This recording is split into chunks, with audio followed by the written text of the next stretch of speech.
మనిషిగా చూడకూడదు అని చెప్పి ఆ టైప్ తో చూడకూడదు అనిపించిన ఆలోచనలు మరలా మానేసి ప్రభు నాకు ఆలోచన తీసేయి అని చెప్పి దేవుని ఒప్పుకొని మరలా అక్కడే ఉండి అదే ఆలోచన చేత చూస్తూ అపవిత్రులు అయిపోతున్నాం కదా. ఇవన్నీ కూడా నేను అపవిత్రంగా మార్చివేసి దేవునికి దూరంగా మార్చివేస్తున్నాయి.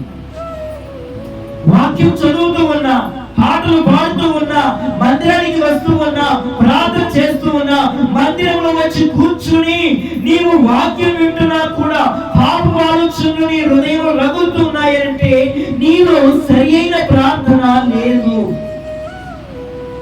నీవు వాక్యానుసారంగా జీవించాలనేటువంటి సంపూర్ణమైన చిత్తానికి లోపడాలనే మనసు ఇంకా నీకు రాలేదేమో. ఇంకా ప్రార్థనను కొలిమిలో నీవు సరిగ్గా కాల్చబడకపోతున్నావేమో. అందుకే ఇవన్నీ వస్తున్నాయేమో. ఈ రోజు నుంచి నువ్వు బలంగా ప్రార్థన చేయాలి. ఈ రోజు నుంచి నీ హృదయ అంతరంగంలో నుండి నీ ప్రార్థన మంటలు